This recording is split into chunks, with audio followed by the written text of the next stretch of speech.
El tema que nos ocupa en esta oportunidad es el tema de la culpa y de la responsabilidad. Dos palabras que son conflictivas y que determinan mucho el curso de una sociedad. ¿Cómo se me ocurrió hablar de este tema? Porque en Buenos Aires, habían realizado en una de las avenidas una picada.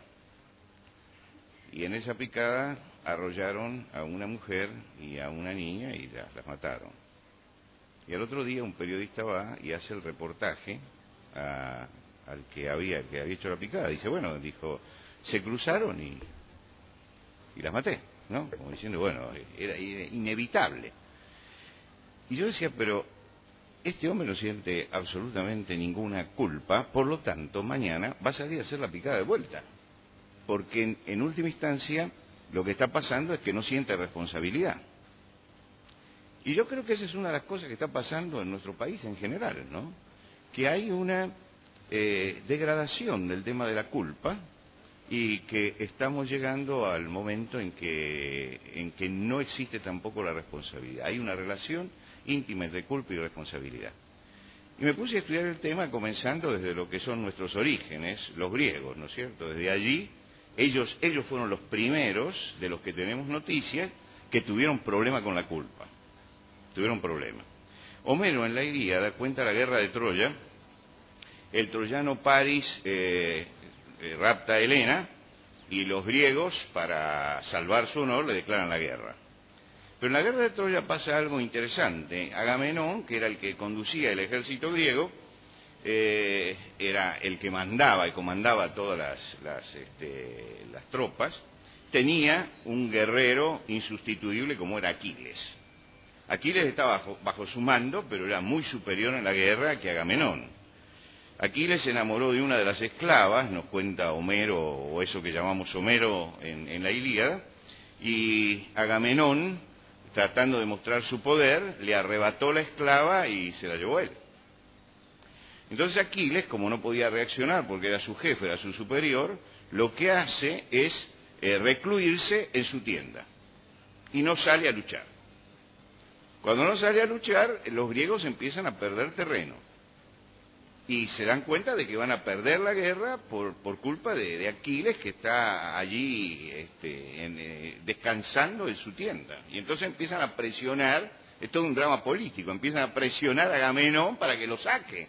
Y pero dice, el problema es y que en alguna forma arregle el asunto. Finalmente Agamenón, cuando se da cuenta que va a perder la guerra, devuelve a la esclava y hace las paces con Aquiles para que Aquiles luche.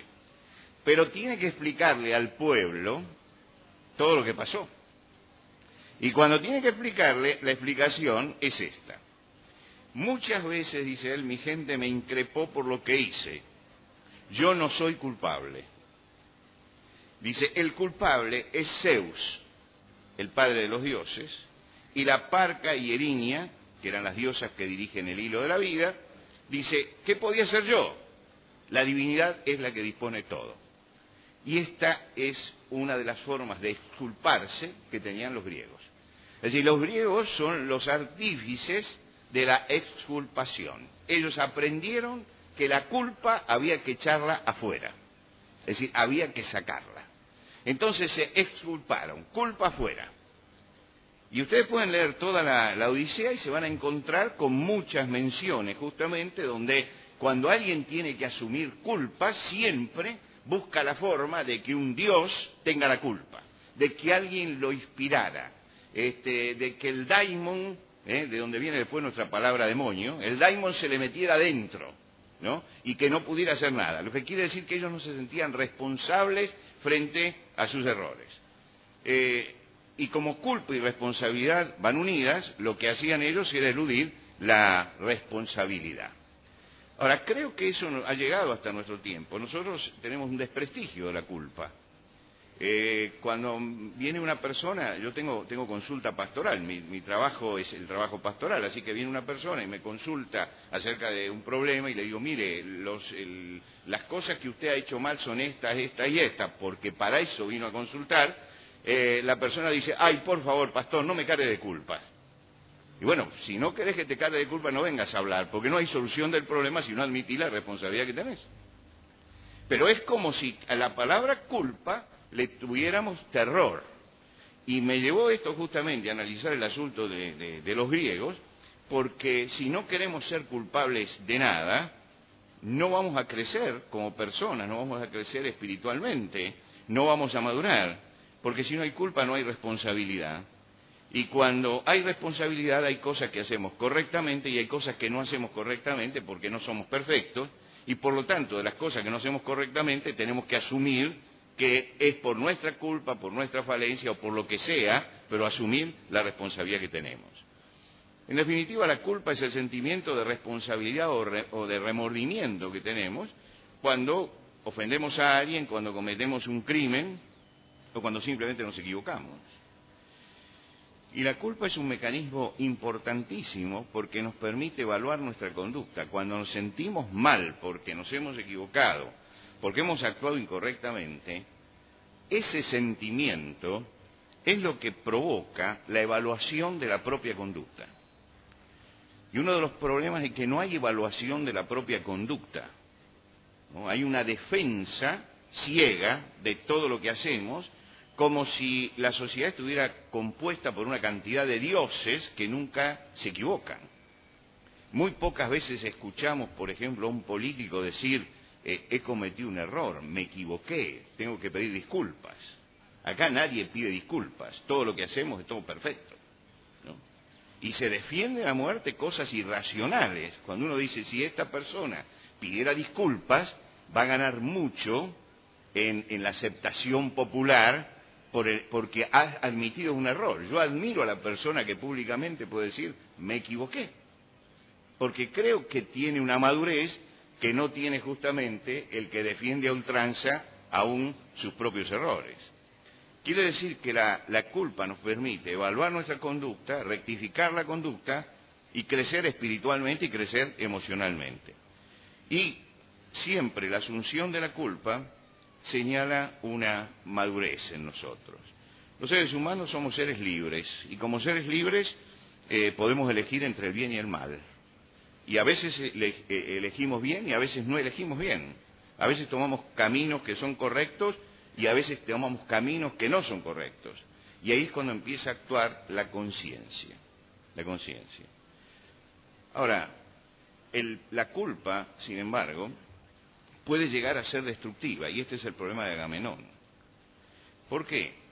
Porque si Agamenón en aquel momento admite su culpa delante del pueblo, sobre su conciencia empiezan a pesar los griegos que han muerto en la guerra durante ese periodo, las viudas que han quedado a causa de su culpa, y los hijos huérfanos que hay allí. Entonces, para no caer en la desesperanza, se desembaraza de la culpa. Y en la Odisea, a pesar de que todos se exculpan, aparece por primera vez en el pensamiento de los griegos una protesta contra esto. Es decir, que había algunos seguramente que no aceptaban esto como normal. Y entonces hay uno de los personajes que dice, no puede ser que de todos sean los dioses los responsables.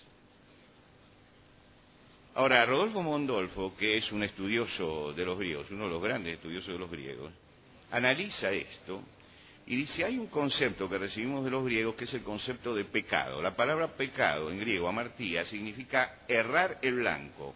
Yo tenía que hacer esto y no lo hice, por lo tanto me equivoqué.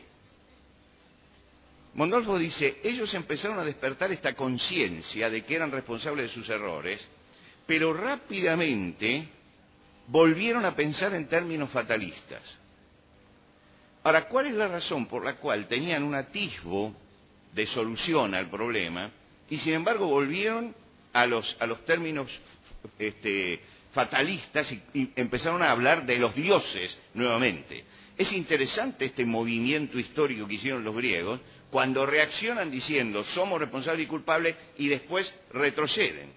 Y esto indica justamente el problema que tenían los griegos. Los griegos tuvieron culpa, pero no tenían ninguna forma de exculparse. en su religión y en su fe no había ninguna forma de asumir la culpa y descargarse de la culpa. El hombre que era culpable cargaba su culpa permanentemente. Es muy distinto. Por ejemplo, tomemos el caso de Edipo. Sófocles plantea en Edipo el problema de la culpa. Edipo, por lo que dijeron los astros, le vaticinan que va a matar a su padre y va a casarse con su madre. Y entonces el padre, viendo este futuro, lo manda a matar. El que lo tiene que matar no lo mata y lo entrega, esto que pasa siempre en las historias griegas, y entonces se va a vivir con el rey Polibio de Corinto. Y crece ignorante de su origen, no sabe quién es. Un día vuelve a lo que es el reino de su padre, en el camino tropieza con su padre, tiene una reyerta, no sabe que es su padre y lo mata. Entra a la ciudad, se encuentra con su madre, le parece muy linda, se casa con su madre, no sabe que es su madre y tiene hijos con ella. Pero el asunto es que cuando se da cuenta que ha matado a su padre y que se ha casado con Yocasta y ha tenido 4 hijos con ella, frente a esto es tal la desesperación porque no encuentra cómo resolver el conflicto que se saca los ojos y se destierra. No quiero ver lo que hice y no quiero estar más en este lugar. Es decir, ahí se muestra la desesperación que los griegos tenían frente a la culpa. No podían eludir el peso de la conciencia, no sabían cómo resolver el problema de la conciencia y por eso preferían no discernir la culpabilidad. Porque si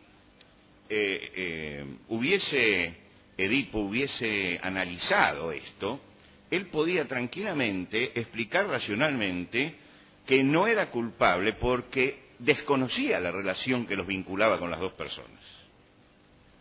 Pero frente a la culpa llega la desesperación, no tiene la forma de resolverlo. Es muy distinta, paralelamente a esto, la concepción hebrea de la culpa. Los hebreos tenían los 10 mandamientos, y los 10 mandamientos son unas reglas rígidas que se pueden ofender aún con el pensamiento, lo que quiere decir que su ética tenía parámetros mucho más duros que la de los griegos.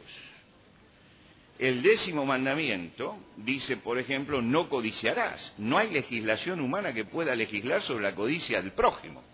Nadie puede legislar sobre mi codicia, aunque la codicia sea destructiva, pero nadie puede legislar sobre eso.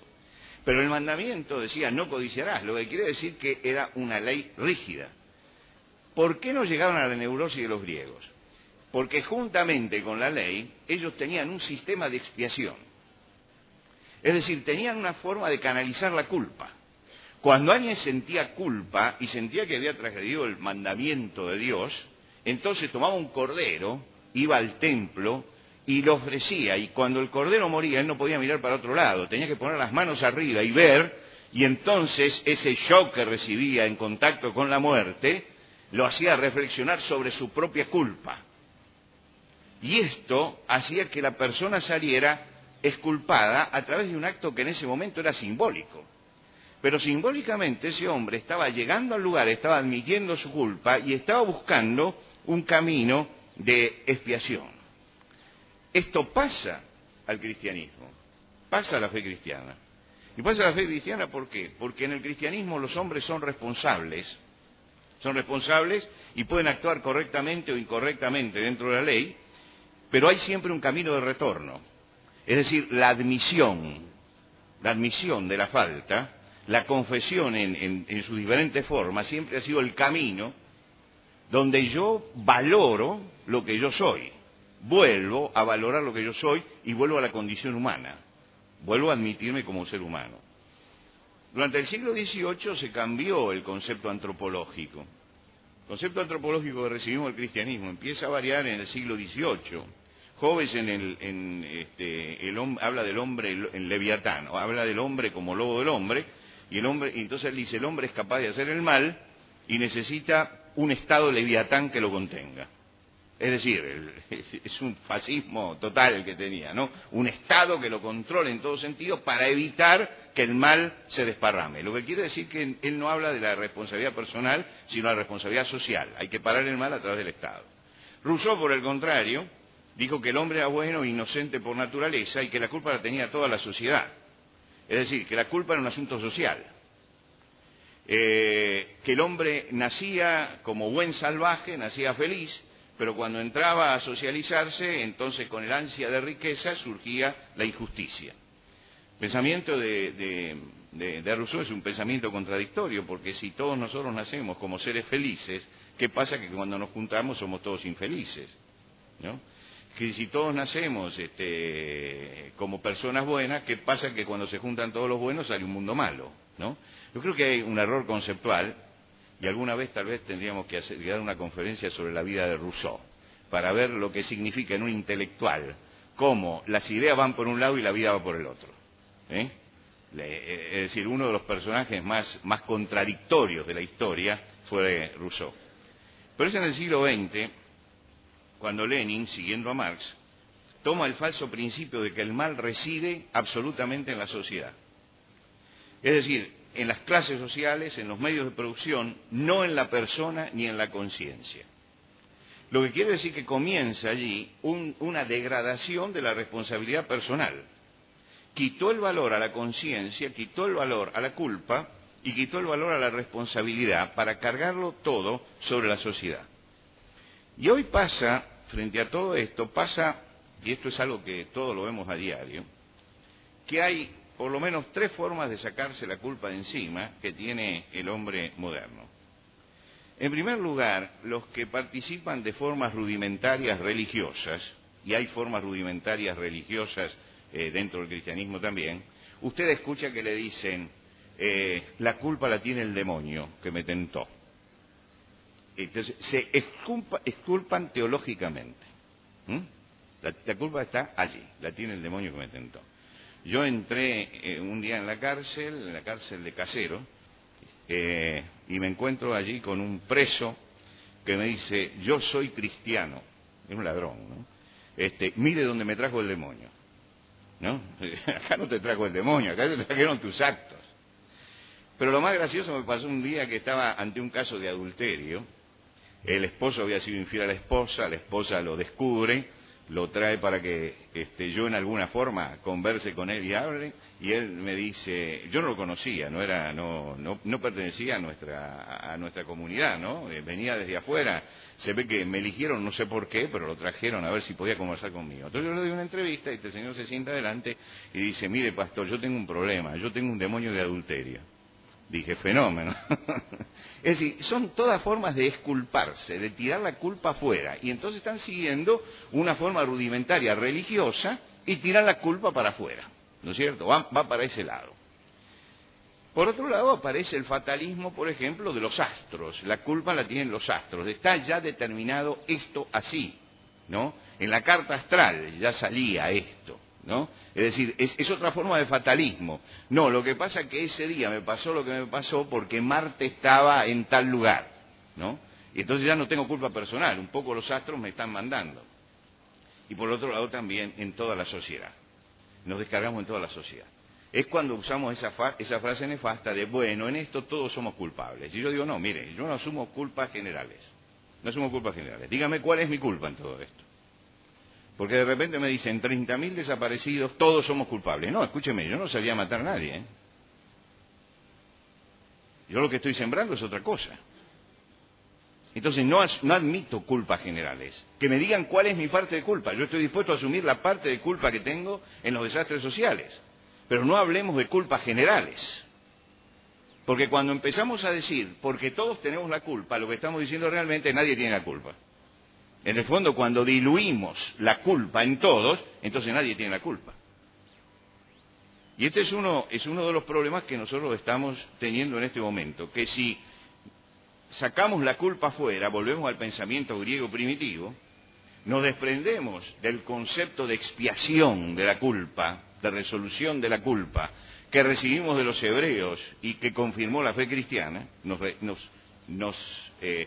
alejamos de todo eso, y volvemos al caos donde no hay conciencia, no hay culpa, no hay responsabilidad. Y muchas de las neurosis que estamos viendo hoy justamente se debe a ese problema. Y mucha gente dice, bueno, tengo que ir a un psicoanalista para elaborar todo esto. Pero elabora, pero no soluciona el problema, porque no hay un sistema expiatorio de todo eso. Y en general salimos echándole la culpa a nuestro padre, a nuestra madre, a nuestra crianza, a nuestra abuelita. Es decir, estamos siempre exculpándonos en nuestra historia y no asumiendo nuestra propia responsabilidad. Apareció hace menos de un año en Buenos Aires un libro muy interesante que lamentablemente pasó desapercibido, y es un trabajo de investigación de una periodista que me parece que merecía, por lo que significa, merecía otra atención por parte del pueblo, que se llama Chicas Caras. Chicas Caras. Yo no sé si alguno de ustedes conoce ese libro, Chicas Caras. Es muy interesante, es un libro muy interesante porque la periodista se puso a investigar un tema que es tabú en la clase media y en la clase media alta. Y es que muchas chicas de la clase media alta y de la clase media, que tienen todo al alcance de su mano, porque tienen padres ejecutivos, profesionales que le dan todo, sin embargo ejercen la prostitución para darse ciertos gustos. Y ella hace un análisis sobre 10 casos, 8 de los casos son en grandes ciudades, uno es en el campo y otro es una señorita que no pertenece a la clase media. Pero hace un análisis de cada uno de los casos, que muy sencillo, tipo periodista, va y reportea y conversa con las chicas. Lo que tiene interesante es que un periodista, yo ejercí el periodismo durante 40 años, el periodista tiene que ser absolutamente imparcial, no puede ser moralista. El periodista pregunta, recibe la respuesta, vuelve a repreguntar y punto. Pero hay momentos en que se ve que la periodista sentía tanta compasión por la chica que se le iba y trataba de corregir, de dar lecciones morales, escapándose de lo periodístico. Porque lo que decían era terrible, era terrible. Es decir, necesitaban conseguir algo, entonces le cobraban por sexo a sus amigos y formaban una clientela interna, ¿no es cierto? Y entonces practicaban esto como un comercio que lo creían muy normal, muy natural y que le permitía tener muchas más cosas que las que su padre le daba. Y entonces ella decía, es la tremenda hipocresía, porque en primer lugar ellas no tienen conciencia de culpa, ni tienen conciencia de responsabilidad, ni tienen conciencia de dignidad. Se venden en cualquier forma y a precios carísimos con tal de conseguir lo que quieren. Pero en segundo lugar, muchos de los que están acá son padres. Si usted llega un día a su casa y resulta que ve un aparato electrónico de última generación que lo acaba de comprar su hija, por lo menos pregunta de dónde sacaste el dinero. Pero dice, los padres miran para otro lado. Dice, hay un silencio dentro de la casa que habla de que los padres no quieren asumir la culpa de que no han educado correctamente. Y la chica no quiere asumir la culpa de su conducta. Es decir, es un nudo el que hay allí muy interesante, porque está reflejando lo que está pasando en un amplio sector de la clase media de nuestro país y algo que se está generalizando, no en este aspecto, pero en otro sentido. Hoy en las discotecas, yo vivo en la ciudad que recibe cada fin de semana alrededor de 75.000 jóvenes que van a las discotecas que están allí, la famosa calle Tribulato, donde están todo esto. Bueno, muchas chicas cambian su entrada por sexo, ¿no es cierto? Es decir, porque está cerrada, la discoteca está completa, pero hay que entrar y entonces le hacen el favor a alguien que está allí y con eso entran. Es decir, no hay ya conciencia moral. Ahora, cuando uno ve que tenemos una juventud que no tiene conciencia moral, ¿no? Que no tiene conciencia moral, y esto es lo que destaca la periodista, hay una alteración en la conciencia moral. Uno tiene, la conciencia moral se puede calibrar como el reloj, viene calibrada en cero, pero después yo el reloj puedo ponerlo a cualquier horario para que suene, y llega un momento que uno la puede alterar también la conciencia moral, y altera la conciencia moral, y ella dice, se hemos alterado la conciencia moral. El pensamiento de las nuevas generaciones es que son cada vez menos responsables. Menos responsables. Yo bajaba de la autopista en el centro de la ciudad, en Buenos Aires, me detengo en un semáforo, se acerca un muchachito para pedir una moneda. Eran las 8 de la mañana más o menos. Bajo el vidrio de mi auto, saco la moneda y se la doy. Y se acerca y me dice, dame dinero porque te reviento. soy menor y estoy drogado. Me dio todos los datos, como diciendo, yo soy inimputable, soy inimputable. Y como soy inimputable, te mato en este momento. No tengo ningún problema, así que dame el dinero. Yo manoteé un dinero que tenía allí, se lo di, apreté el acelerador, pasé en rojo y me fui. Pero me mataba. Y esto no pasó hace mucho, esto pasó hace 10 días. Lo que quiere decir que hay un desprecio por la vida y un desprecio por la ética y por la moral, y el pensamiento de las nuevas generaciones es este, no solamente de los marginales, es el pensamiento en general de las nuevas generaciones. Vivir sin conciencia moral. Un poco la sociedad ha ido apoyando todo esto, ¿no? Pero es lo que nos está pasando. Hay una canción de Calamaro, de Andrés Calamaro, que se llama Mi enfermedad. Es interesante la canción porque comienza diciendo, estoy vencido porque el mundo me hizo así, no puedo cambiar. Usted dice, bueno, esa canción se mete un poco en la carne del que la escucha. El mundo me hizo así, no puedo cambiar. Segunda estrofa, me entrego al vino porque el mundo me hizo así, no quiero cambiar. Es decir, paremos, ¿cómo es el asunto? ¿No querés cambiar o no puedes cambiar? Hay que decidirse, porque estamos en el medio de esto. Hay una contradicción, pero se admite la contradicción, no puedo ni quiero, ¿no? Y es interesante porque Fabiana Cantilo, que hizo muchos tratamientos para salir de su problema, y está muy afectada, pero los hizo con mucha seriedad. Ella tomó esa canción, pero la cambió. Y ella toma la primera estrofa y dice, estoy vencido porque el mundo me hizo así, pero puedo cambiar. Y todas las veces ella dice, puedo cambiar.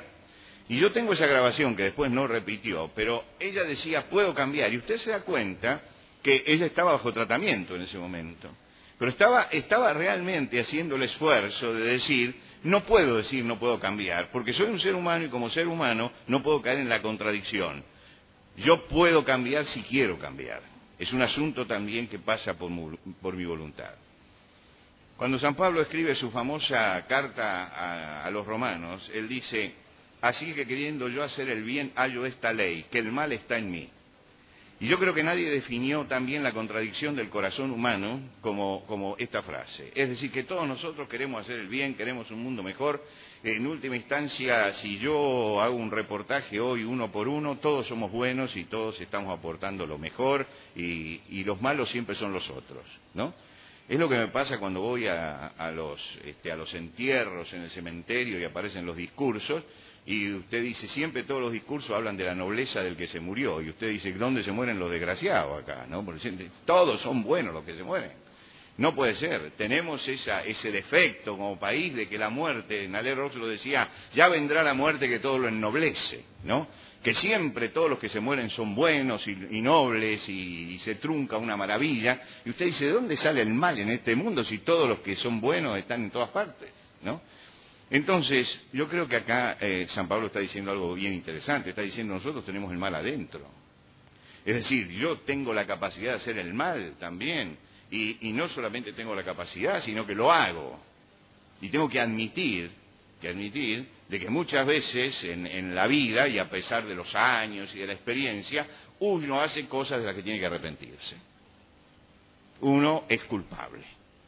Y entonces uno dice, ¿y de dónde sale esto? Si después de tanta preparación ética y formal y todo esto, sin embargo hay algo dentro mío que me muestra esto. Uno tiene que analizar su propio corazón, lo que pasa, ¿no? Yo una vez les conté a ustedes que me robó un descuidista, metió la mano en el bolsillo, me agarraron por atrás, metió la mano en el bolsillo y me sacó lo que tenía, pero era tan malo que no me sacó la billetera, me sacó un paquete de chicle. Y yo tenía la billetera en el otro lado, ¿no? Entonces se va, yo palpo, digo, la billetera está ahí, se llevó el paquete de chicle, pero inmediatamente doy vuelta y me empiezo a correr. Ahora, ¿para qué lo corría? ¿Para matarlo? ¿Para que me devolviera los chicles? No. Lo que pasa es que hay una tendencia dentro de uno que irreflexivamente sale el mal. Es decir, es eso malo que dice San Pablo, aunque yo quiero hacer el bien, surge eso que está dentro mío. San Agustín lo plantea en sus confesiones, cuando él cuenta que le robó todas las manzanas al vecino, le vació el árbol y las tiró con un amigo.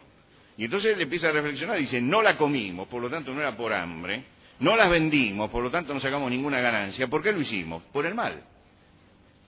Por hacer el mal simplemente. Porque el mal está metido dentro nuestro. Y justamente ahora nos enfrentamos, dentro de pocos días, a la Navidad. Y uno dice, ¿qué significa este pesebre y este niño? Y significa la respuesta de Dios al problema del mal. Esa respuesta. Nosotros hemos separado lo que es la Navidad de lo que es la Pascua. Son dos cosas totalmente diferentes.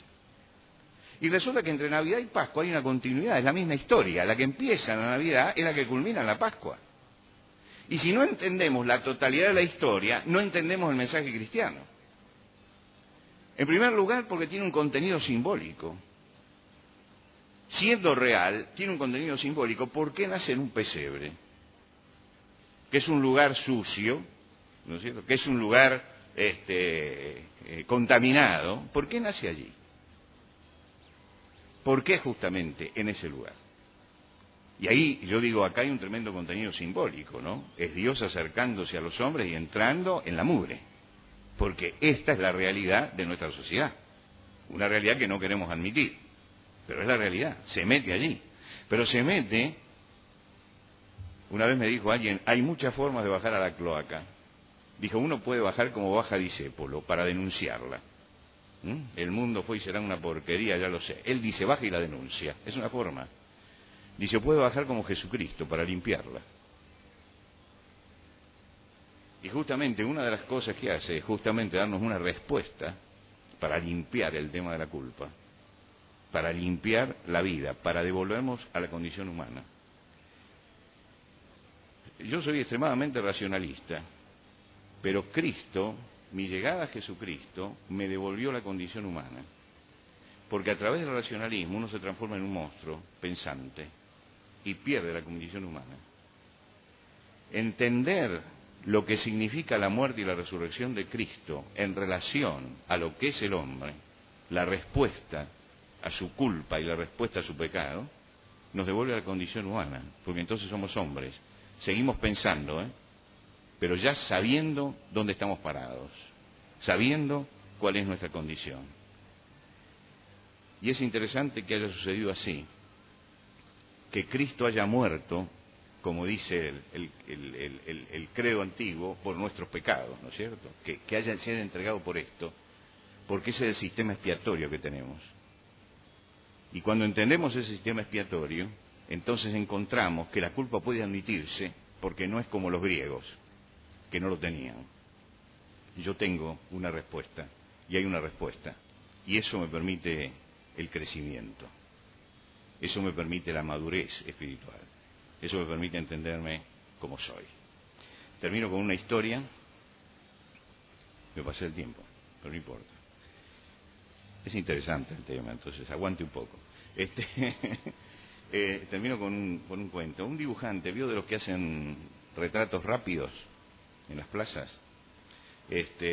Un dibujante estaba sentado en la plaza para hacer retratos rápidos, buscando a alguien que posara para él y que le pagara lo que quería. Pero el problema es que no había llevado y no tenía muestras. Entonces usted no se acerca a un dibujante si no ve realmente cómo dibuja. Entonces estaba allí y como se dio cuenta que no iba a conseguir ningún cliente si no tenía una muestra, dijo, tengo que pintar a alguien gratis y poner esto acá. Y entonces pasó un hombre, a todas vistas era un hombre que se había dedicado a la bebida porque tenía la nariz roja, estaba sucio, estaba sin afeitar, y entonces le dijo si quería posar porque gratuitamente le iba a hacer un retrato. Y dice que el hombre se sentó y puso orgulloso, porque le iban a hacer un retrato, se sentó allí y puso su mejor cara, y entonces él empezó a hacer el retrato, hizo el retrato. Tardó más de lo previsto, pero cuando terminó, le dijo, bueno, terminé, y se lo mostró. Y le dijo, ese no soy yo, le dijo. Ese no soy yo. ¿Por qué le dijo ese no soy yo? Porque lo había pintado bien vestido, sonriente, afeitado, todo lo contrario de lo que él era. Y el dibujante le dijo, pero este es el hombre que todavía usted puede llegar a ser. Todavía puede llegar a ser. Y creo que cada vez que se acerca la Navidad, Dios nos está diciendo lo mismo. Hay un hombre que todavía podés llegar a ser. Todavía. Y en cada uno de nosotros hay una posibilidad. Y lo grande de Dios y lo maravilloso es que siente que cada uno de nosotros es una posibilidad. Y que hay un hombre y una mujer que yo puedo llegar a ser. El retrato que tiene Dios mío es mucho más perfecto que el que yo logré hacer. Y lo que yo tengo que hacer todos los días es tratar de mi relación con Él, acercarme a ese retrato perfecto. Dios tiene un retrato perfecto suyo. Búsquelo. Porque cuando usted se acerque a Él, usted se va a dar cuenta que siguiendo el camino que Él trazó, uno puede llegar a ser mucho, pero mucho mejor de lo que es. Muchas gracias y que tengan una feliz Navidad.